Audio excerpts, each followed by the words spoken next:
Ja tutaj w Almacie mam rodzinę i dzisiaj jestem umówiony na spotkanie. Polski akcent. Zobaczmy, co tutaj mają. Na co łączono ten stelaż? A mianowicie łączono na ścięgna od zwierząt.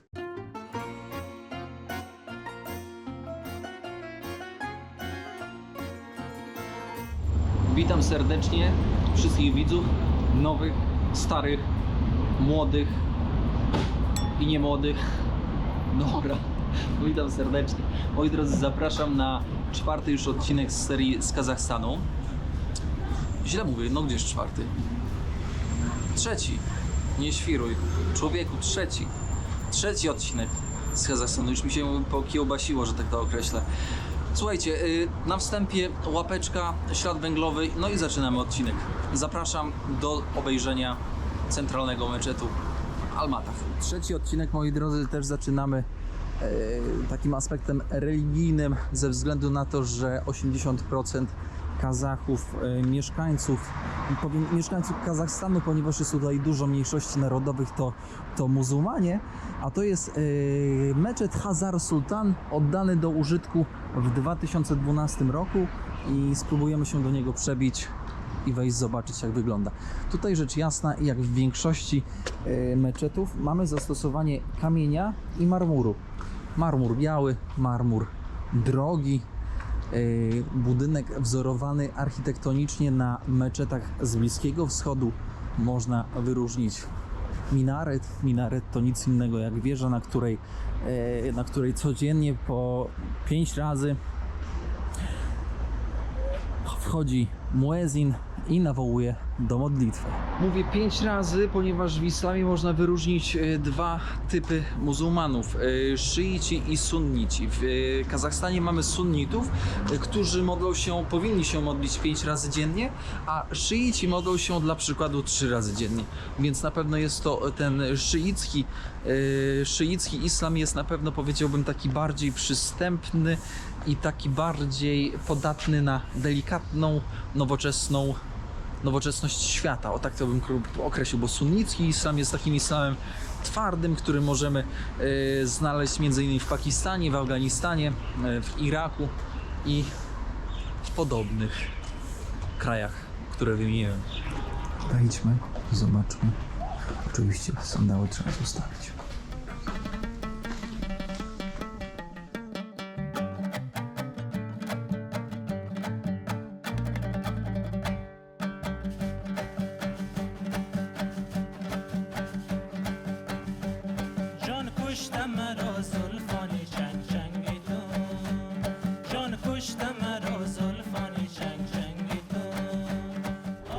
Pytam, jak dojechać do takiej małej wioski. Szefu mówi, że tutaj się gdzieś łapie, ale ja to jutro będę łapać. Się gdzieś łapie tutaj i że się płaci 500, czyli 5 zł. Ogólnie nie wiem, ile tutaj kosztuje paliwo, ale Kazachstan produkuje 1,8 zapotrzebowania światowego ropy naftowej, więc teoretycznie zielone, więc teoretycznie paliwo powinno być naprawdę tanie. I tylko nie mam jeszcze zielonego pojęcia, ile może kosztować, ale obstawiam, że może być naprawdę drastycznie tanie, jeżeli transport 60 km, 70 tam gdzieś kosztuje tylko i wyłącznie 5 zł. Nie wiem, czy z tej perspektywy będzie widać ośnieżone szczyty. Zobaczcie, gość do mnie dzisiaj mówi: słuchaj, śnieg już idzie. Ja mówię: jaki idzie, nie? A tam normalnie za nami ośnieżone szczyty, normalnie śnieg zalega. Powiem wam szczerze, że no jeszcze z 3 tygodnie, z 4, to mi się nie zdziwił, gdyby tutaj zaczął padać śnieg.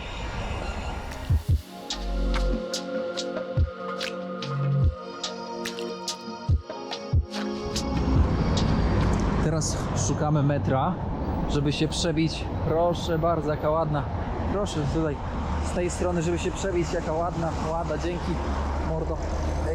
Żeby się przebić do Muzeum Centralnego, chcę wam pokazać troszkę takiej tradycji, bo niestety w Almatach tego nie uświadczymy. Wydaje mi się, że na mniejszych wioskach można coś tam liznąć, ale nie tyle, co byśmy chcieli, a fajnie mieć podstawę dobrą, wyjściową. Ktoś by zapytał: kierowniku, czemu ty tej brody nie zgoliłeś? A ja wam powiem jedno, bardzo ważną rzecz, że biorąc pod uwagę kierunek, do którego zmierzam w tym projekcie, w tej podróży, wymaga, aby chociaż w minimalnym stopniu wtopić się w otaczające nas warunki. No i zapraszam Państwa. Wchodzimy. Co to za metro? Beketti. No ja powiem Wam, że jak już wrócę z tego projektu, to już będę śmigał po rosyjsku jak ta lala. W sklepie normalnie będę tylko po rosyjsku mówił. Tutaj żeton szefowa pokierowała. No, ajajaj. Ja cię kręcę, jak się walnąłem. Jedziemy w dół na stację Abaja.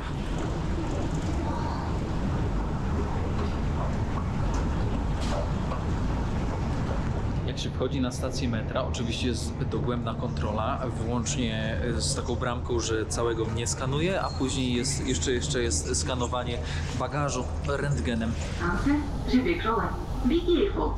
Trzeba przyznać, że poziom komunikacji publicznej w metrze jest naprawdę spoko, jest naprawdę dobry.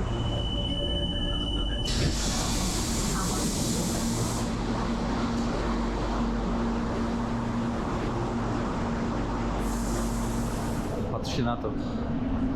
Robi wrażenie, co? Ale wysoko, kurczę. Ale ten, kto wymyślił te platfony, czy jak to się nazywa, stojące co jakieś 3 metry albo 2,5 metra, no to jest jakieś nieporozumienie totalne. Nawet jak ktoś by nie chciał zapamiętać, co jest na tej reklamie, no to przez taki kawałek drogi zapamięta, co jest na tej reklamie, bo to jest dosłownie, zobaczcie, co chwilę coś ci miga. Z jednej strony stare podwórka, a z drugiej strony wieża Eiffla i taka europejskość, a z trzeciej strony taki baton z Biedry, który nazywa się Hawajka i jest z wiórkami kokosowymi. Polecam Wam, to naprawdę dobry. Kosztuje jakieś tam 2 zł, a za 2 zł to tutaj można tylko popatrzeć na takiego batona, bo okazuje się, że w mieście jest naprawdę, powiedziałbym, nie jest super drogo, jest tak normalnie, tak powiedziałbym normalnie. Zobaczymy, co będzie za miastem. Spójrzcie na to, co dzieje się tutaj. Ciągną się góry. Dookoła miasta Almaty rozciąga się pasmo górskie, którego nie wiem, czy dobrze wypowiem. Zagielski Altal, coś ten deseń. Zobaczcie, to coś w stylu takiego Zakopanego u nas. Jako ciekawostkę jeszcze dodam, że najwyższy szczyt tego pasma górskiego to około 4979 metrów nad poziomem morza. Zobaczcie, ile śniegu. I nazywa się Pik Talgar.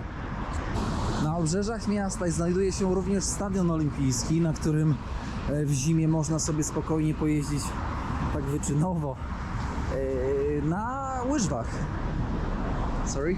I my, moi drodzy, nie będziemy się tam udawać, bo łyżwiarze z nas marni, ale teraz udajemy się do Muzeum Centralnego, żeby trochę poeksplorować historię i kulturę kraju, w którym jesteśmy.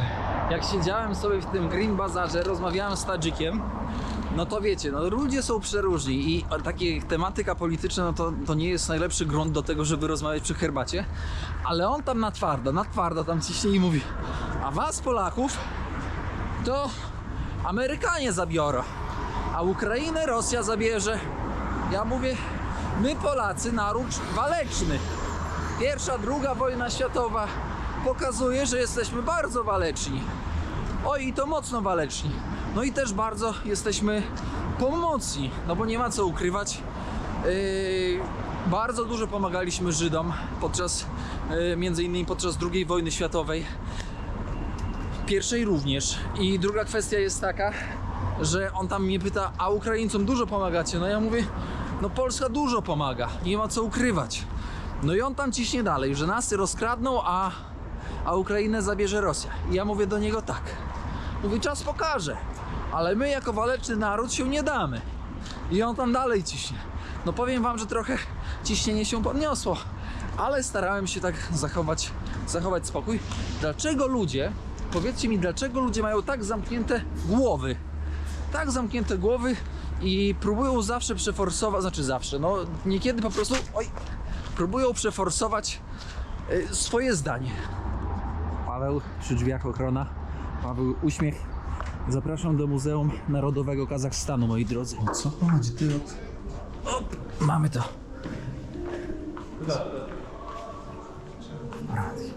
Zobaczcie, to są zwierzęta wpisane na czerwoną listę. A to jest złoty orzeł, ale on jest wielki. Taki orzeł może spokojnie w szpony złapać między innymi owce na stepie albo kozy. Tutaj mamy okaz kazuara, ale kazuary, moi drodzy, już niestety wyginęły. A tutaj jeżozwierza. A jako ciekawostkę dodam, że z tych igieł u jeżozwierza wykorzystuje się je w wędkarstwie do robienia spławików. Zawsze jestem pełen podziwu, jak piękną ceramikę w życiu codziennym używano niegdyś. Zobaczcie. Zobaczcie, jak pieczołowicie ona została wykonana i jakie piękne barwy. Bardzo lubię ten kolor niebieski. Kazachowie słynęli z waleczności i dużej wytrzymałości, ale też słynęli, niczym Mongołowie, z tego, że ciężko było im zachować litość dla wroga. Zobaczcie, moi drodzy, jaki Kazachstan jest ogromny. Jakbym na przykład doleciał do Astany, który jest aktualnie stolicą, bo niegdyś stolicą były Almaty, które mamy tutaj. Doleciałbym do Astany, to z Astany do Almaty miałbym z 1500 km. 1500 km, wyobrażacie sobie? A jeszcze jako ciekawostkę dodam, że największe skupisko Polaków, którzy byli zsyłani, jest tutaj w północnej części. Nad Astaną Kekeszeta, nie wiem czy dobrze ten, Pietropawlowsk, tam na górze, tam właśnie Polacy byli zsyłani. A teraz zauważcie, jak jest geologicznie ukształtowany Kazachstan. Góry, więc klimat jest surowy, stepy, suchy, ciężka do uprawy ziemia, zimy surowe, zimne, lata gorące, upalne. Proszę, tutaj mamy inscenizację, jak z wełny robią nici, włóczkę chyba, żeby później można było tkać na przykład dywan, tak jak tutaj pani robi.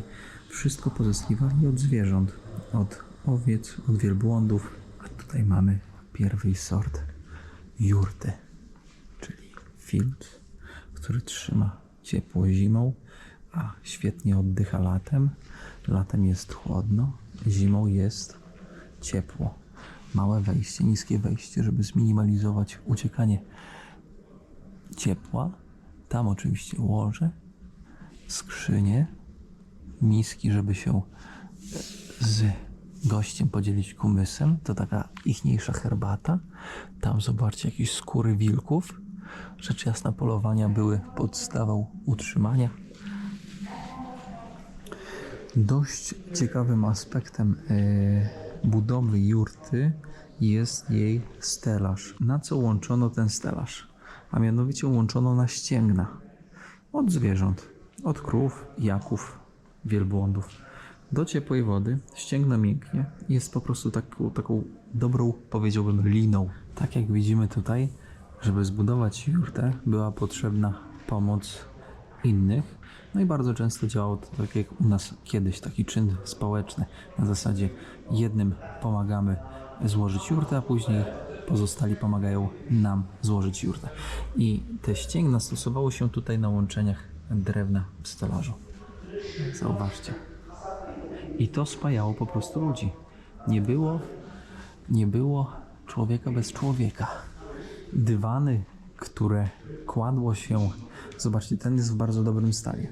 To jest wełna wielbłądzia, już można poczuć, bo jest taka, powiedziałbym, taka szorstka. Ale jeżeli widzimy w dobrym stanie dywan, no to można rzec, że albo jest nowy, albo po prostu wisiał tylko i wyłącznie jako dekoracja na ścianie. Bo dywan to też jeden z tych aspektów, który świadczy o zamożności danego domostwa. Więc jeżeli w domu będziecie widzieć gdzieś kiedyś w jurcie dużo dywanów na ziemi, po których się depcze, to będzie oznaczało, że jesteście w zamożnym domostwie. Dość ciekawym aspektem są nakrycia głowy kazachskie. Niestety one już się nie utrzymały po dzień dzisiejszy, ale przy okazjach różnych świąt narodowych można jeszcze spotkać. Zobaczcie jeszcze jakie buciki, jak pięknie zrobione. Warto też wspomnieć, że łoża w jurtach były pewnego rodzaju posagiem. Znaczy były posagiem, nie pewnego rodzaju. Były rzeźbione ręcznie. Były super drogie i oczywiście im lepiej zrobione łoże, tym droższe i to łoże później zostało przekazywane z ojca na syna. I ten aspekt skrzyni, który się cały czas przewija, drewniane skrzynie, solidne, widać, że na rantach wybijane też stalą, tak żeby się nie poniszczyły. Dlaczego? Prosta sprawa, ponieważ Kazachowie to lud nomadów, którzy przemieszczają się, więc w momencie, kiedy brakuje zwierzętom trawy na stepie w punkcie, w którym są, po prostu zbierają jurtę, wszystkie swoje rzeczy do skrzyń i ruszają szukać kolejnego dobrego miejsca. Tutaj mamy, moi drodzy, też mamy dywan i tutaj już mamy zastosowanie skóry z, mogę się mylić, ale wydaje mi się, że chyba się nie mylę, o Jezu, wyleciało mi, z jedwabiem. O, widzicie, czasami mi też się zdarza z jedwabiem. Zobaczcie, jak to jest ciekawie połączone. No tego typu połączenie na pewno jest bardziej praktyczne. Jak widać, mało używane. Najciekawsze jest to, że koło odegrało ogromne w ogóle znaczenie. Zobaczcie, tutaj mamy znany nam dobrze kierat. Wielbłąd, u nas koń. Tutaj wielbłąd chodzi dookoła, wprawia w ruch. Koło, które tutaj widzimy na rzece i z rzeki po prostu woda jest kierowana do tego punktu irygacyjnego, którym dalej idzie woda, pewnie dla zwierząt. Łowiectwo w Kazachstanie jest dość mocną dziedziną.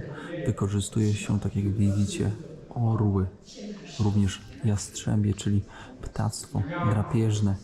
I przy tego typu zastosowaniu takiej metody można łapać lisy, zające, tudzież inne ptaki i w ten oto sposób można przeżyć, zobaczcie tutaj, w ten oto sposób można przeżyć na surowym stepie. Tutaj widzimy, że też zastosowanie psa to chyba jest upolowany wilk. Tutaj mamy czapkę, którą zakłada się na przykład orłowi, żeby nie widział, bo jak będzie widział, no to może uciec. A tutaj mamy rękawicę, którą się nakłada po to, żeby trzymać na dłoni ptaka podczas polowania. I trzeba zaznaczyć, że Kazachowie bardzo za wszelką cenę starają się zachować tradycję łowiecką z punktu widzenia turystycznego, ponieważ jest to po prostu ciekawe dla turystów, więc w wielu miejscach możecie spotkać jakiegoś Kazacha, który pozuje z orłem do zdjęcia. Kazachowie mówią, że u nich dzieci, jak się urodzą, to już potrafią jeździć na koniu i jest to 100% prawda. Będąc w Mongolii, nie byłem jeszcze na takim, wiecie, otwartym stepie w Kazachstanie, ale będąc w Mongolii, porównuję sobie, tam autentycznie młodzi chłopcy, młode dziewczynki zasuwały na koniach po prostu jak szalone. I taką dość charakterystyczną kwestią, jeżeli chodzi o siodła, to siodła na stepie są bardzo często twarde. Przyznam szczerze, że lubię sztukę. Wiecie dlaczego? Bo tak jak fotografia czy filmy, które oglądacie, pozwala zachować chwilę, ulotną chwilę i pokazać tą ulotną chwilą za lat 100, 200, a nawet 1000. Zobaczcie, kiedyś zapytałem Mongoła, mówię, szefie, a ile wy potrzebujecie na to, żeby się wynieść z jednego miejsca i przenieść na drugie? Ile będziecie tą jurtę tak jakby pakować na wielbłąda? On mówi, panie drogi, 2 godziny i spakowana. O, tutaj widzimy taki tradycyjny właśnie styl łowiecki. O, proszę, upolowany lis. No ale tych psów nie jestem w stanie zidentyfikować, wiecie? Bo gdyby ktoś mi kiedyś się pokazał, to bym nie powiedział, że one występowały na kazachskiej ziemi. Ale jak widać, to jest dość ciekawa alegoria, która pokazuje, że w Kazachstanie życie stało na zwierzętach, na krowach. na bykach, które pracowały ciężko i pomagały na roli. Tutaj jest tablica, na której widać, z którymi krajami i od którego momentu Kazachstan utrzymuje dyplomatyczne stosunki. Proszę bardzo, Polska, Polsza, 6 kwietnia 1992 rok. Te stosunki wydaje mi się, że były znacząco wcześniej. To może oficjalnie, bo jak rozmawiałem z jednym gościem, to on był od 86 w Polsce. Służył przez 2 lata pod Warszawą. 86. Trzeba też przyznać, że Kazachstan wodzi prym w podboju kosmosu. To właśnie z Bajkonuru, ze stacji kosmicznej, został wysłany po raz pierwszy Sputnik 1 i też została wysłana pierwsza misja w kosmos, w której brał udział Juri Gagarin. Co prawda nie jest Kazachem, a Rosjaninem, ale został wystrzelony właśnie z kosmosu. To prawdopodobnie jest strój, którego używał. Tutaj ewidentnie widzimy buławę i tak zdobiona buława na pewno nie była używana do walki, bardziej była reprezentatywnie. Pamiętacie, jak w serii z Pakistanu, idąc przez góry tam na północy Pakistanu, niedaleko Afganistanu, na swojej drodze spotkałem Ursusa? To było dość ciekawe, a Ursus produkowany na Ursusie w Warszawie. Prawda? Zobaczcie, jak daleko przywędrował. Ten traktor nie jest oczywiście Ursusem, ale też zauważcie, jak koła dostosowane do warunków, w których ten traktor pracował. To jest dość ciekawa fotografia ze względu na to, że za sterami traktora jest kobieta. Nie było lekko. Każdy musiał zasuwać. W Związku Radzieckim praca była, tylko dla leniwych nie było. Wszędzie zakłady, produkowało się naprawdę na potęgę. Dlaczego o tym wspominam? Ponieważ w momencie, kiedy zacząłem podróżować po krajach byłego Związku Radzieckiego, czyli czytaj Gruzja, czyli Armenia, Kazachstan, to w tych krajach właśnie jest cała masa opuszczonych fabryk, które po prostu upadły razem ze Związkiem Radzieckim. I teraz pytanie, dlaczego te fabryki, te zakłady upadły, zabierając ludziom pracę? Przecież rząd mógł po prostu tak jakby popchnąć troszkę pieniążków i utrzymywać produkcję danych dóbr w danych zakładach. Przecież zakład, który umiera, zabiera ze sobą całą masę pieniędzy. I to jest dość ciekawe. Może ktoś z Was będzie wiedział. Ktoś może powiedzieć, że to było nierentowne. No oczywiście, jeżeli coś zaprzepaścisz, nie zaczniesz rozwijać, no to będzie nierentowne. Ale jak zaczniesz coś rozwijać, no to może stać się rentowne. Trzeba widzieć w tym potencjał.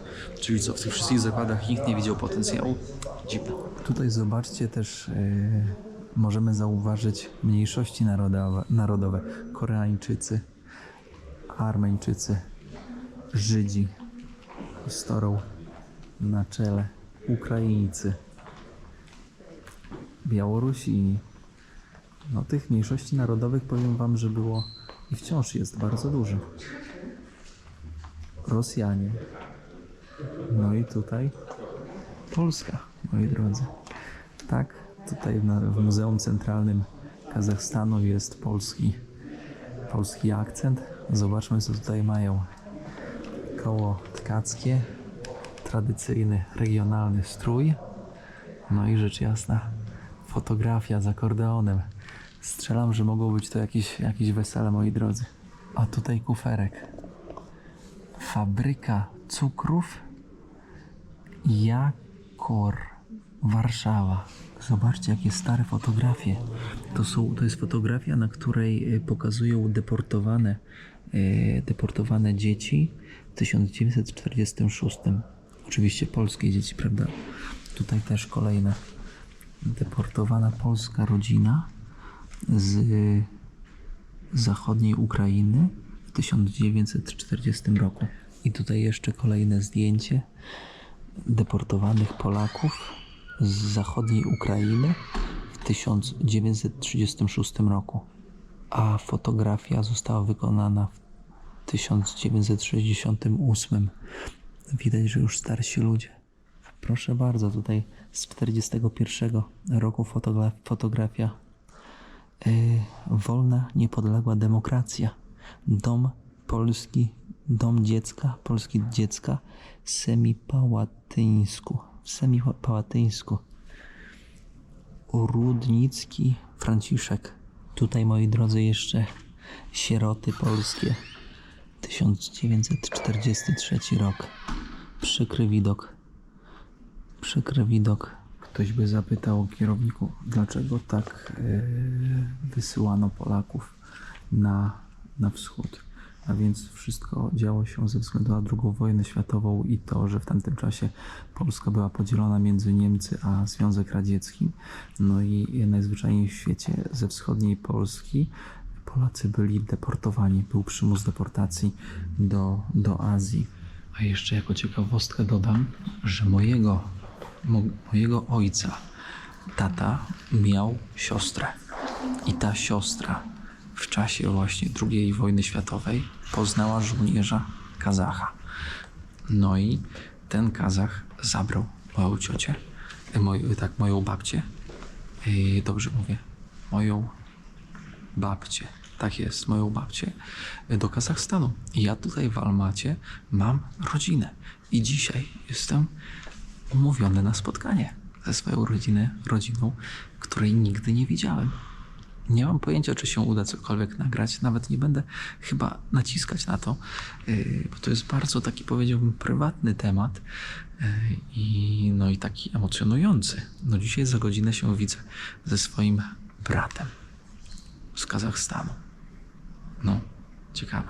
Patrząc na mapę mniejszości narodowych, no to oczywiście najwięcej jest Kazachów w całym Kazachstanie. Później jest bardzo dużo Rosjan. Dlatego też, jak pamiętacie z wcześniejszych odcinków tutaj z Kazachstanu, było zauważalne na ulicach, zresztą też widać na nagraniach, że ci Kazachowie często nie wyglądają jak Kazachowie, jak ludy stepowe, tylko bardziej jak Rosjanie.